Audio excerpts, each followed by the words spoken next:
Join me in this video as we explore Shrewsbury Steam Rally 2024. This video is quite long because I recorded the entire of the Grand Parade. That is time-stamped down in the description, so if you would like to skip that, please feel free to do so. The first engine is an Aveling and Porter steamroller, 8 tons, called Lady Hesketh.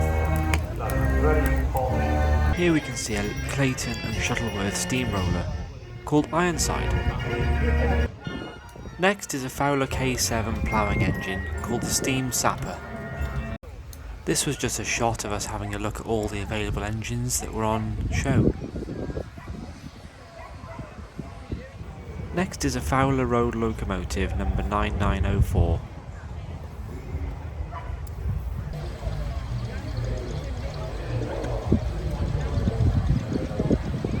This is a Foden Colonial traction engine called Proud Mary. This engine is a Ransom, Sims and Jeffries engine called Kathleen. This is an Aveling traction engine called Avalana.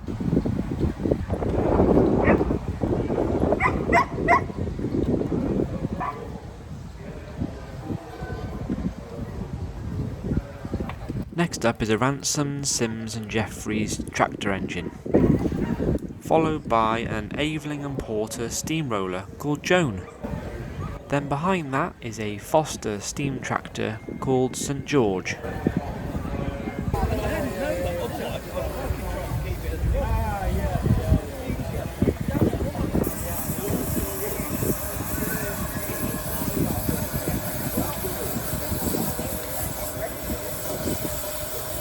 This is a Burrell traction engine called Old Dutch.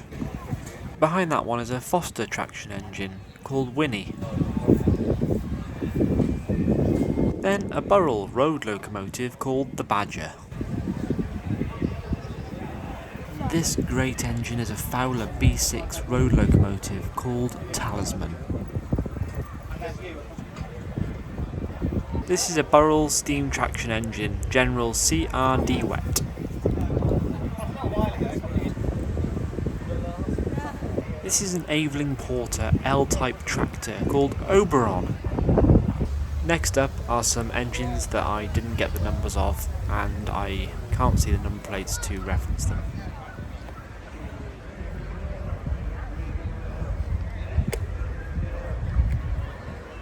This is an Aveling and Porter 12 ton called Buster.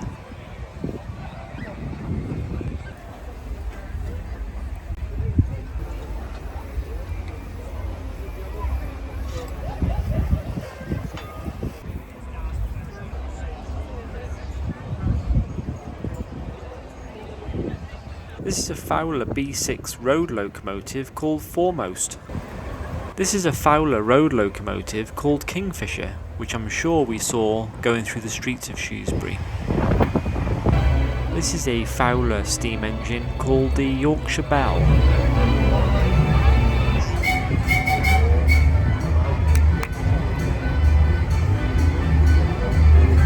This is a Burrell Showman's engine called Femini. Burrell road locomotive called Dreadnought. Fowler Showman's engine Evening Star.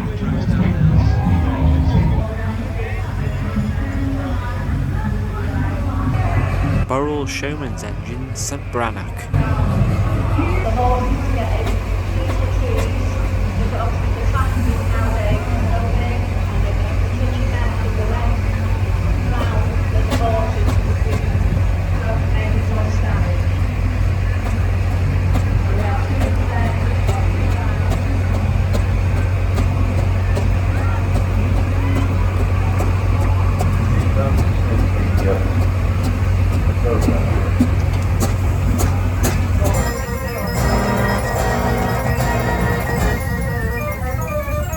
This is a 6-inch Fowler traction engine. Now, there are breweries have still got the horses. There's Robinson's Brewery, which is where Phil is a groom.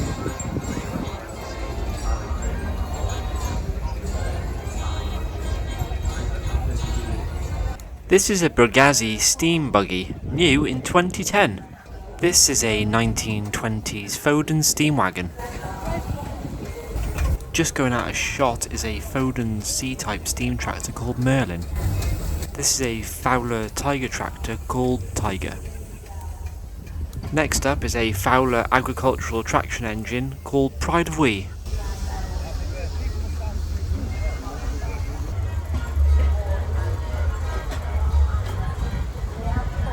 Here we have a Burrell road roller.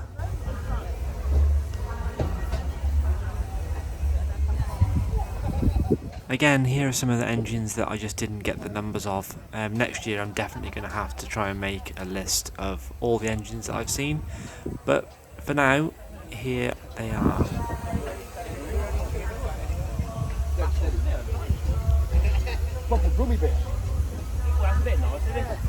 Here is a Foster steam tractor called Ecanopit.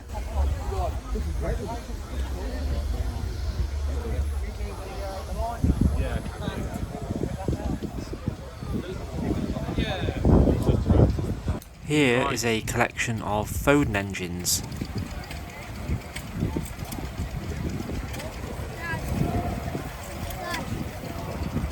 Next up, I got to have a walk around the miniature traction engine exhibits. A lot of these I didn't get numbers or names for either, so you'll just have to have a look and see if you can identify some. Maybe leave a note in the comments if you recognise some of these engines.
Now is the miniature traction engine parade. I hope you enjoyed this section. If you don't, check the timestamps and you can skip over it. With the toy steam engine, the Mammoth of blessed memory. Now Mammoth of Birmingham made the little net-powered engines now run by funny little blocks which are, well, you have trouble to get those now, but poor old Mammoth unfortunately closed their doors a couple of weeks ago, David. I didn't know that. It's a great show, bringing to an end 88 years of British tradition of selling model steam engines to the youth of the UK. But of course, you know, Mammoth is a great starting point. Even though Mammoth is closed, you can still get a Mammoth steam engine for less than £100. And I would put money on most of the good folks coming into the arena this afternoon with these little engines that many of them started off with a Mammoth or the German equivalent, which is a Walesko, again, the steamroller, traction engine, steam lorry sort of thing. But of course, that's one thing, running it around the kitchen and upsetting your mum with burning mess on the carpet. But then you can't ride behind the Mammoth. If you can then learn the skills, because some of these things are made as kits as well, so you bolt them together. But you know, much as they look similar, they are steam toys. What we have in the arena now is the next step up, where you've got miniature engines built by their owners, sometimes from kits, sometimes from drawings and castings, and sometimes from nothing at all other than a photograph, because you know, miniature engines have so many different levels. There are the kits you can buy off the shelf, and they will send you an installation every month to build one, and that, you know, we have examples of that this afternoon. these are engines that the whole family can enjoy. They can ride behind them. You can put them in the back of the car, or in a trailer behind the car, or a small van, and they're accessible. Even the dog gets a ride on that little Yeah, over there. I was just going to mention that. He's looking very resplendent on this stretch day, so yeah, just the job. Yeah, I'd say that, you know, the miniature world now, and when I was at Kelsall, there was a friend of mine, been friends for over 50 years. He used to come to visit Castle with his engine, little Audrey. Oh yes, yes. Mr. Woodward, not Mr. Woodward, sorry, Mr. Daking. Mr. Daking himself. Most uncouth character, you know, calls me all sorts of names. Well, I'm sure he deserves it. Yeah, probably. Anyway, Mr. Daking, he has got the original Audrey, little Audrey, but he's also made quarter, what we call Scale 4. That's right, 6-inch scale. Ivy made it for them. That's it. I think he's here this weekend with it. Is he? I'm not sure. But they're still coming in, so... Yeah, I will make my presence known to him. And there are so many different types. Yeah, just throw up or something or other, because, you know, you're getting a bit congested here. Well, we need to just give a more description. There's Doreen, lovely name. Some of these engines are making their first time Okay. out today, so the little bottle buzzing around in front of us is from Joe Orton. Yeah. Joe has only just acquired this engine from the late Tony Harrington in Warwickshire, a very good friend of a number of us on the rally field, and Joe's very proud because whilst it's very sad that Tony is no longer with us, he's there with the engine. Another proud owner coming up towards us is Dave Staten and family with his very, very new Foster 4-inch. Hopefully nothing is seized up, all is going well, Dave, this morning. I've got a thumbs up, so hopefully that won't be the kiss of death. Black. 4-inch under construction for a few years, and my wife wasn't yet forgiven me for leaving the family. There we are. The miniature engine with the two young children on the back of the light company 6 days. We look very, very happy there. And that's our next generation. There you go. Get them interested young. There you go. There's another one. Another youngster. Got it there. Hands black, so he's learning properly. Yeah, good. You can keep holding the steering wheels, Mr. Stone, so the job will be right. Get in. And we've got one of the more unusual. Sometimes models are made of engines that no longer exist. So there's a little Savage going in front of us there. A little Samson model. And those little Samsons, fantastic. I'll get it right, obviously. I need to leave it now. Ruston Proctor, of course, here. Sorry. Thank you, Ian. Thanks for your patience. 3 years into commentating, I've got to start getting it wrong. I'm not going to say it. Is that a foul or a pop? It is. This is the highlight of the day. This is the Steam Traction Engine Grand Parade. This goes on for about 40 minutes, so if you don't want to watch it, skip along or check the timestamps for other sections of this video. I hope you enjoy.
This cavalcade of steam's great might presents to us a wondrous sight of engines now resplendent made from years of harbouring in the shade. They came from yard and field or wood and in their twilight, silent stood, with rusting motion and boiler cold. It was for scrap that they were sold. Then in the summer's sweltering scorch, their end it was the furthest torch. But some from this grim fate were taken, the slumbering giants gently awakened. With lavish care from owners due, they are but now the chosen few, that represent a lost great power, which we present to you this hour.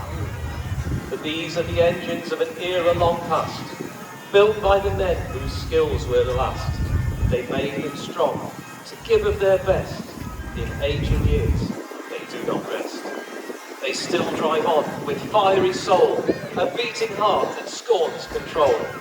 With burnished limbs of shimmering steel, and throb and pulse of circling wheel. With shining paint and polished brass, all other machines they did surpass. But for all this grace and beauty, they were made for man's duty. Hauling with ease, teams form alone, up and down the country's roads. Others were the sons of soil, from ploughing and threshing they eased the toil.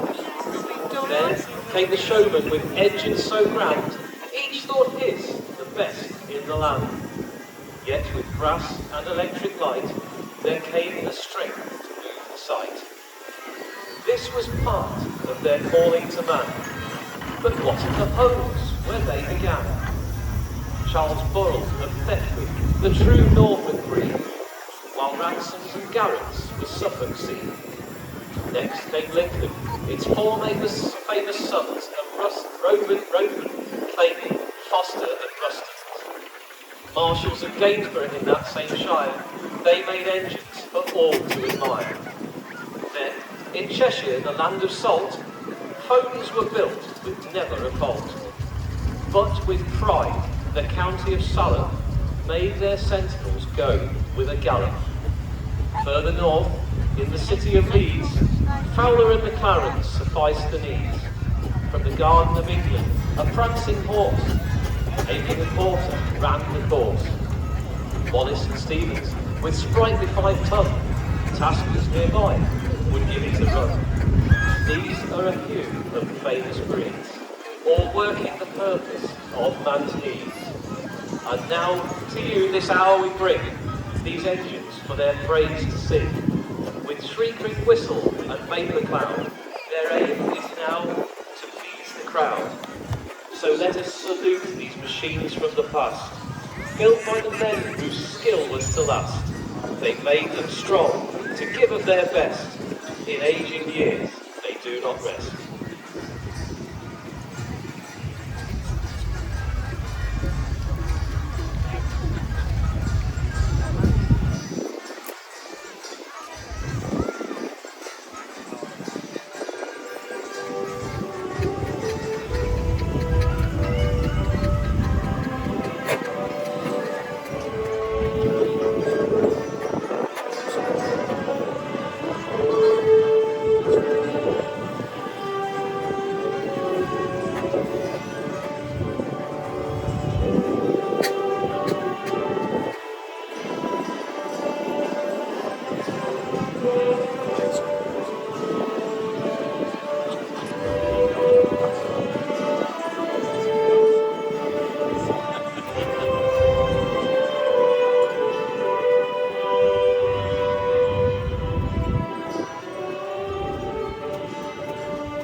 Lorraine Davis, the rally control engineer. The control box by the nominated block. With a secretary of the Lorraine Davis.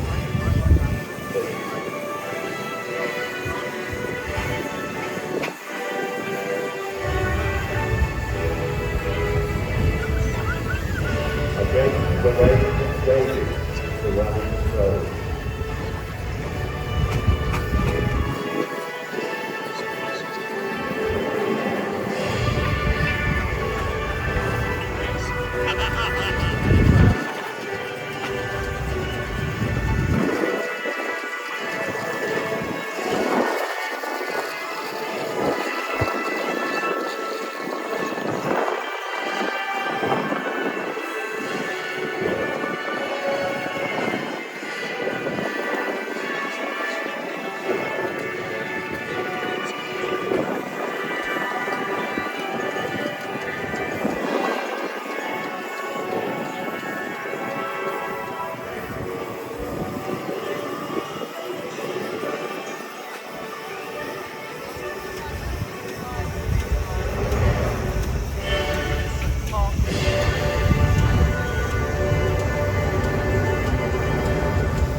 Well, there we are, everybody. The annual parade of steam engines here at Onslow Park. Just while I try to sort my volume out a little bit, because I think I'm moving. I think you'll agree that, as ever, this is the most stupendous display of steam power that you will see in the Midlands, if not the UK. So, rather than read through the programme, I will do as I did last year, if you were here last year, and I'm going to walk around the arena and describe the engines that we can see as I talk about them. So rather than read through a programme and you think, what's he on earth is he talking about? I'm going to look at some of the engines as they park up around the arena. So we began our parade with the fantastic Showman's engines that they were built for driving the rides and pulling the rides fairgrounds around the country. From the 1880s, 1890s through to the 1950s. The last Showman's engines were used in the 1950s at places like Birmingham Annual Fair, the Mont Fair, and one of the last owners was Pat Collins of Bloxwich in Birmingham, direction of Black Country, West Midlands. These engines were made to pull heavy loads, so they're big, powerful road locomotives, but they also have a thing on the front called a dynamo. It's like an electric generator. So the rides themselves, so there's a motor generation as well, so the electricity is there. You'll see these engines, some of these engines later this afternoon back outside the fairground doing the job that they're made to do. So that generator there makes electricity to power the rides, dodgers, big wheels, all that sort of stuff, chair blades, cable, but it also provides electric lighting. So bear in mind, in the 19th century, early 20th century, electric light was something really exciting. They were called a Boston Electric Coliseum. Electric was one of the marketing tools that they used to say, this is modern, this is great stuff. In fact, there's a couple of shows that you won't see in our lineup this afternoon because they are actually wired into the fair and working very hard. There's Raja, a little foreign engine, like a Locomotive Centre, a Fowler called Pulse, which is a blue engine there, and the back of the line. They are working as hard as they did the day that they were sent out to their owners. Different colours, different makes, very ornate engines, lots of gold leaf, lots of brass, lots of copper, beautiful maroon, burgundy colour. Quite usually that's the colour for Showman's engines, so the Repulse is a blue engine. There is a story behind that, the owners of the family love it. But these are the absolute epitome of the steam traction engine as it was in the UK. Huge amount of preparation in getting them ready in the day. It isn't just getting steam up, it's cleaning them, and certainly you can see the amount of brass and copper certainly here. The turbine behind me, beautiful engine. A couple of these engines there, one of their first couple of occasions out with us. So we have Endurance here, which is owned by Goddard, and Stuart Phillips and Pauline, who have Thermite right behind me here. These two engines, local engines to Shropshire, but very fresh out this year. Superb restoration, but also engines, the other Showman's engines that you can see if you're over down towards the other side of the arena are Frank Lithgow and Bambi's DJ, and Fred Norton again, and they've just been with us for a long time, like Reese's Evening Star. So these are great Fowler and Borrell Chauffeurs road locomotives. In the middle, as you can see, if you're sitting where I am now, there's a little engine going away from this George Rogers and Sons Pioneership, so this is Garrett's steam tractor. So but it's a chauffeur's engine again, it has a dynamo for providing light, but that would be the smaller rides, things like sideshows, Hook a Duck, and other things like that. Yes, Mr. Cook, I can see you taking pictures of me, I'll do you later. But so many varieties of steam engine. Another show that's coming up here, the Foden Prospector. Fodens of Sandbach, more often known for their steam lorries and steam wagons, but we have a bit of a Foden theme this year. So a number of Fodens displayed at the bottom of the steam engine line.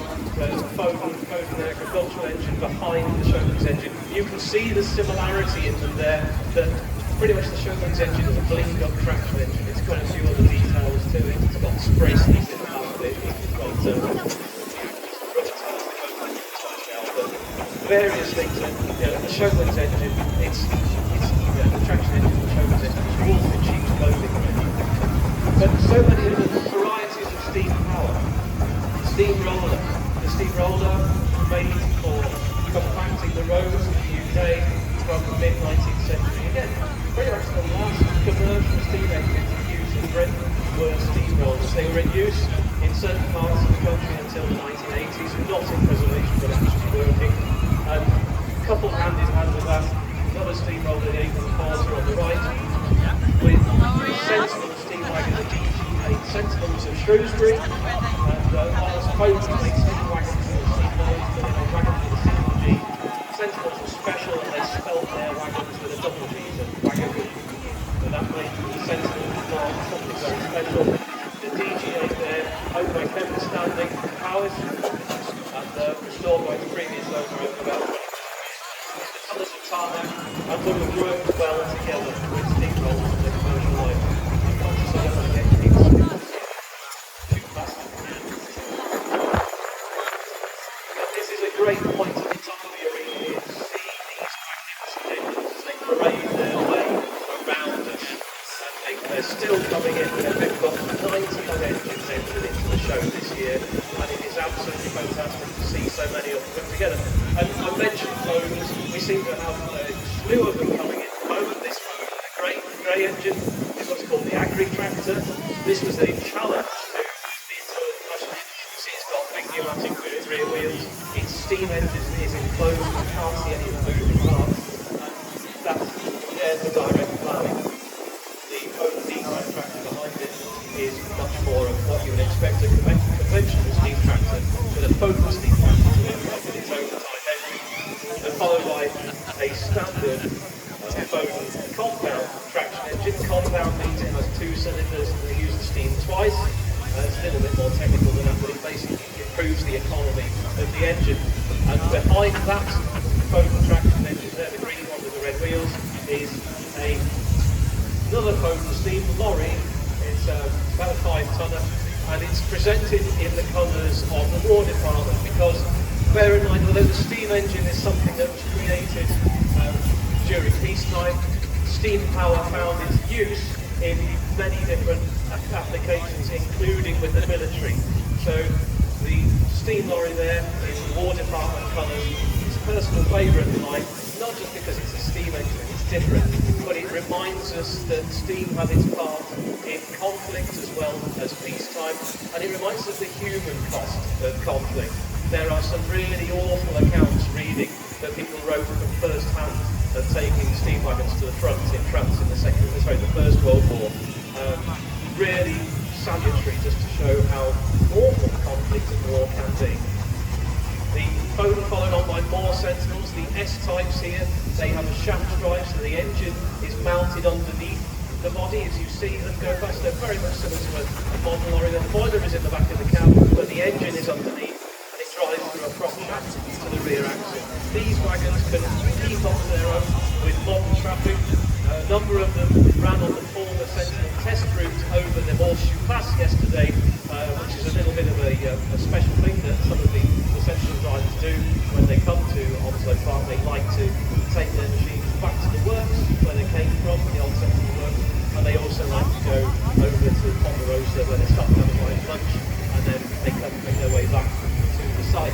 So as I walk around the top end of the arena, heading towards the coffee and the donut people, we're walking past another showman's engine, another pair of showman's engines here. This is Evening Star, Mike Priestman's Evening Star, a Fowler engine, so made in Leeds. You can see here on the side of the water tank that this is the arms for these, with the two owls of the Latin there, Pro Legate. Don't ask me what that stands for off the top of my head.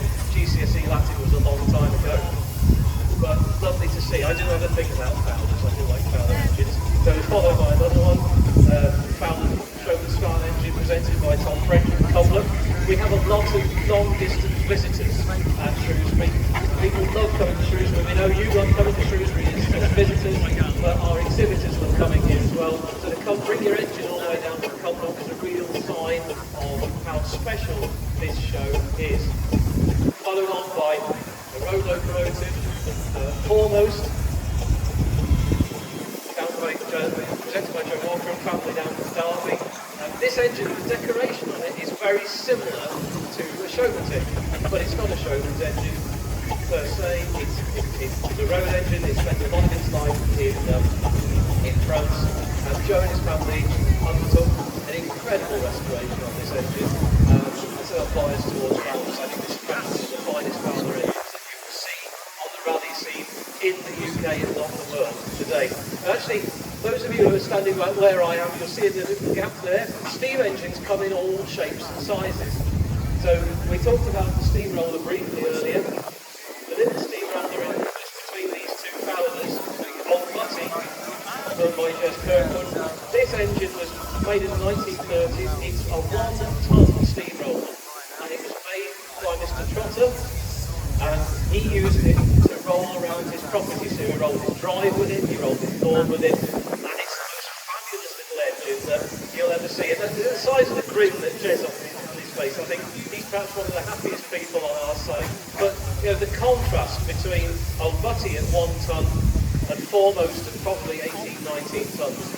The power that drives them is the same. The technology that they use to make steam and drive the engines is the same, but the complexity of them and the scale is something quite different. So moving past Foremost, we come to another very new restoration, new out on the scene this year. This is I don't think it has a name particularly, but it's a big Fowler engine, road locomotive, initially operated by Coulson and Company. Park Royal. It appears in a lot of famous photographs of engines hauling heavy loads up into the north of Scotland and elsewhere, and it's a real testament and tribute to the family who restored it and brought it to us. It came to us a few years ago. It looked lovely then. I think you'll agree looking at it today. It's absolutely stunning. And yeah, alright, it's another Fowler, and I like it very much indeed. Heavy road engines, light road engines. So this is for hauling things like transformers and oil tanks and boilers and big heavy loads. At the other end of the spectrum, you've got what I would term is probably your Ford Transit of the steam world, whether that's Cobra steam or before that. One of these, this is a Costa steam tractor. This is owned and restored by Ken Mills, our vice chairman, and his family. His son Jacob is on the regulator there, and his cousin John steering. This was made for a showman, but it wasn't made for a showman in terms of a showman's engine to drive right. It was much more for moving smaller loads and getting the boss there quickly. It's a very fast little engine. It's called Nip-On Kid, and it does. It nips on quite nicely. It's a lovely engine, rebuilt like so many of these engines were from pretty much a wreck. This engine was mainly the boiler only and the cylinders, and Ken and family have recreated the rest with a lot of help from friends and support across the UK. We're talking about long distance. engines and road locomotives. So we go back to a different maker of the road locomotive. So we talked about the Fowlers. This is a Burrell road locomotive. It's again a compound engine. It has 2 cylinders that use the steam out of the boiler twice before it goes into chimney makes that shock noise. And whilst this engine was new to Devon, it's another of our very long distance visitors, perhaps one of our longest distance. We have 2 engines down from Aberdeenshire today, and this engine is owned by Albie Chain. There he is. Good afternoon, sir. Good to see you. Thanks for bringing it down. It's always a pleasure to welcome new engines to Shrewsbury as well. Do go and have a chat with Albie about it and find out just what this engine is like. It's one of the fastest steam engines I know on the road. This is a steam lorry, and it's a beautiful thing. Really nicely turned out. Another Fowler behind us, behind me, is Arthur Henton's Belle of the Wolds. Obviously an engine with Yorkshire origins, but now living in Leicestershire. An engine like so many that come to Shrewsbury that travel on the road themselves. This is 2024, and we're still able to run these engines on the King's Highway. I used to say the Queen's Highway until last year. So these engines are still road legal. They all have registration numbers on the front of them. They're all insured, and we all still have to go to the post office to tax them. We don't have to pay anything to tax them because they are historic vehicles and tax exempt. But I like to keep my post office open, so I go and see the nice people in my post office. I say I want to tax my engine. They say I can't charge you anything. And I say, well, I'm not going to give you anything. So I go there. No money changes hands. And I get nothing back in return, but my engine is taxed and legal for the road. All of these engines are road legal, and like I say, a good number of them have travelled under their own steam to be with us this weekend. So, whilst it may be sometimes a nuisance to be called behind one of these engines, it's still fabulous because this is 2024, this is heritage alive on the road, just as much as the Austin 7s are, as all the commercial vehicles are, and the vintage motorbikes. These things are keeping our history and heritage alive on the road. Different again aspects to look at engines. Without going into detail, this engine is a Burrell single crank compound, so it again has the 2 steam cylinders, but they're mounted above each other. It still uses the steam twice, but it only has 1 set of moving parts. There are plenty of books that you can buy at places like the National Traction Engine Trust stall that stand at the top of the arena, which will give you more information if you want it for these sort of things. For the makers, we read about them in the poem. We talked about Burrells and Thetford, the engine behind us here, Ruston and Hornsby of Lincoln, Trevithick, an engine which started its life in Cornwall. A very simple, very practical design of machine, but when you start to look at the detail differences of them, Rustons were particularly known for very solidly made engines, really nicely engineered, practical machines that lasted a long time. And Trevithick is a fine example of the Ruston. But number 59 we have to make a mention of. A Burrell, another single crank compound, but unlike the road locomotive, this is a traction engine. So it has...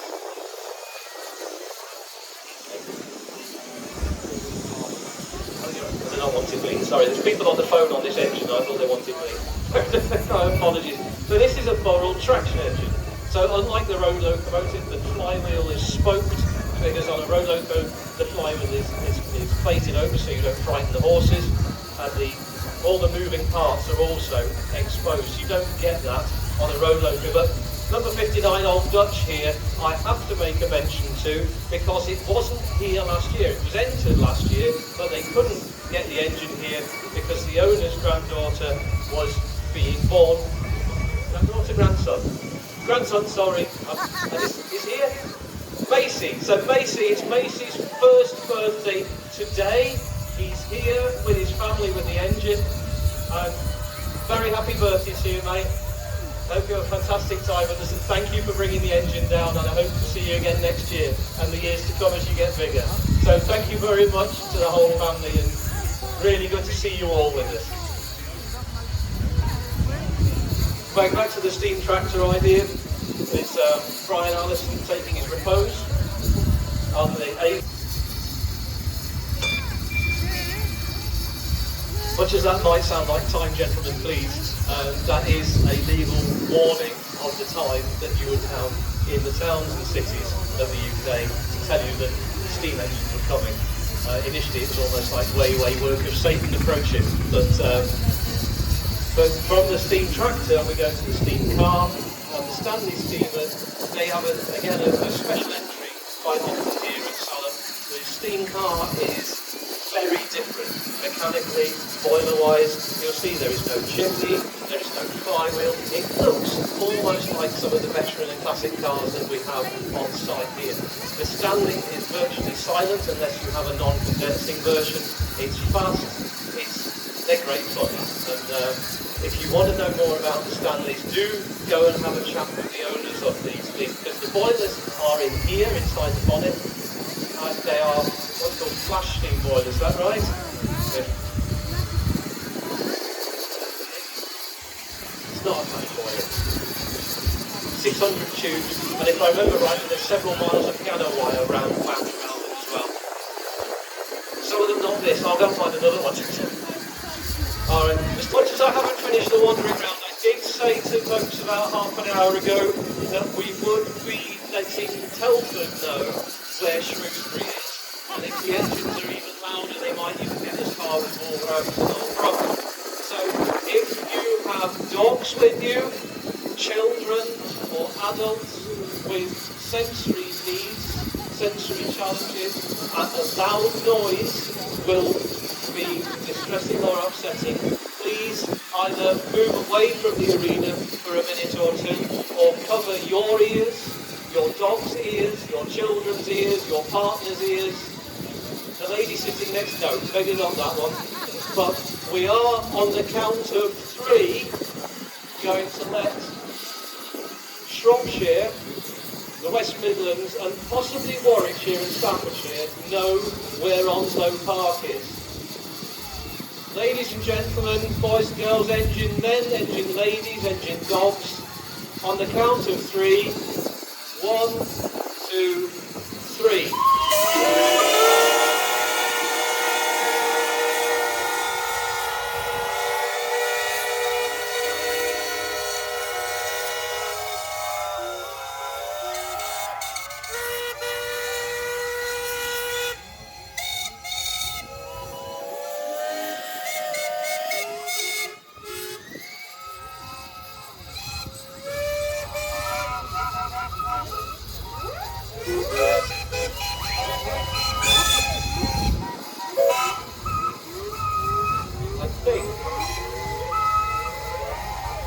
I think we've succeeded. Right, I'm not going to get a word in edgeways, am I, for this lot? I see Mr. Hesbrook's got his ear defenders on already, so... After the Grand Parade, we went to see some demonstrations. Here you can see a traction engine being used to power a milling machine, which is cutting timber. They were also using steam traction engines to power a crushing machine, which was crushing stone. This was a demonstration showing how that is used.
And that brings us to the end of this year at Shrewsbury Steam. If you liked this video, please do drop us a like and a subscription, and hope to see you in the next one.